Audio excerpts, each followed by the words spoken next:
اور اللہ جل شانہ نے ان کے ذریعے سے کچھ چیزیں آج بھی ان کی یادگار ہیں ہمارے پاس سیدنا عثمان غنی کی۔ ایک تو قرآن کا یہ مصحف جس کی آپ تلاوت کرتے ہیں، حضرت عثمان کو جامع القرآن کہتے ہیں۔ جامع القرآن کا مطلب کیا ہے؟ لوگوں کو ایک قرآن پر جمع کرنے والے۔ قرآن آپ کو پتہ ہے کہ 7 قراتوں کے اندر پڑھا جاتا ہے، اور یہ قراتیں جب قبائل عرب تک پہنچی تو لوگوں کا اس میں اختلاف پیدا ہوا،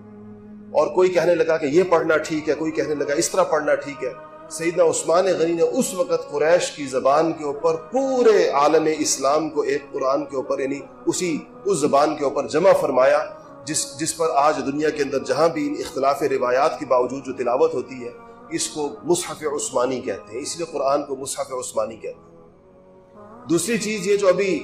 ایک اذان ہوئی ہے اس بیان سے پہلے، جمعے کی اذانیں 2 ہوتی ہیں، یہ پہلے ایک ہوا کرتی تھی۔ جب لوگوں کا مجمع بڑھا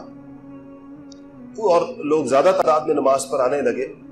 اس کے بعد عثمان غنی رضی اللہ تعالیٰ عنہ کا یہ اجتہاد ہے کہ آپ نے دوسری اذان کا حکم دیا کہ ایک اذان پہلے ہوا کرے گی، اور چونکہ جمعے کے اندر تو لوگوں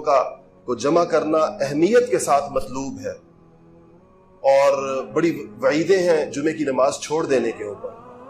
تو آپ نے پھر دوسری اذان کا مطلب ایک تاکید کے طور پر، کہ ایک اذان ہوئی، اذان کا مطلب بلاوا ہے کہ اللہ تعالیٰ نے بلایا ہے، تو آپ نے تاکید کے طور پر دوسری اذان بھی شروع کروائی کہ دوسری اذان بھی جمعے کے دن دی جائے گی، تاکہ اگر پہلی اذان کے بعد کسی کو کوئی بھول چوک ہو جائے یا کوئی پھر بھی اپنے کسی کام میں مشغول ہو تو دوسری اذان اس کے لیے ہو۔ تو آج یہ جو ہم دوسری اذانیں جمعہ دیتے ہیں، یہ بھی سیدنا عثمان غنی رضی اللہ تعالیٰ عنہ کی یادگار۔ حضرت عمر اور حضرت ابوبکر اور حضور صلی اللہ علیہ وسلم کے زمانے کے اندر یہ جو دیت کے اندر جب کسی سے خطأً کوئی قتل ہو جائے، غلطی سے قتل ہو جائے، تو اس کا جو معاوضہ دیا جاتا ہے اس کو دیت کہا جاتا ہے شریعت کے اندر۔ تو دیت اونٹوں کی ہوا کرتی تھی، 100 اونٹ دیت تھے۔ حضور کے زمانے میں بھی اونٹ دیے گئے، عمر فاروق ابو بکر صدیق کے زمانے کے اندر بھی اونٹ دیے گئے، اور ابو بکر صدیق کے بعد عمر فاروق کے زمانے میں بھی اونٹ دیے گئے۔ سیدنا عثمان غنی کے زمانے میں پہلی دفعہ اونٹ کے ساتھ ساتھ اس کی جو قیمت ہے اس کو بھی دیت قرار دیا گیا،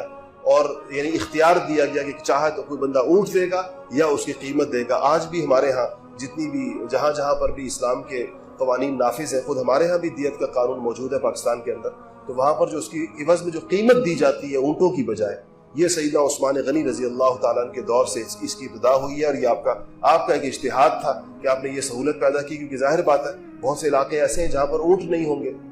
اور بہت سی جگہ ایسی ہیں جہاں پر اونٹ کی اس طرح ضرورت باقی نہیں رہے گی جس طرح کہ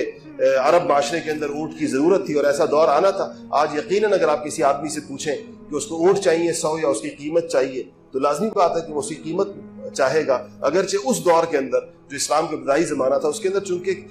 کیش کا اور رقم کا اتنا زیادہ چلن نہیں تھا، اور اونٹ جو ہے وہ معاشرے کی بڑی قیمتی اور ضروری ترین چیز اس عرب معاشرے کے اندر سمجھی جاتی تھی، تو اس لیے اس کی ابتدا جو ہے وہ اونٹ اس کے ذریعے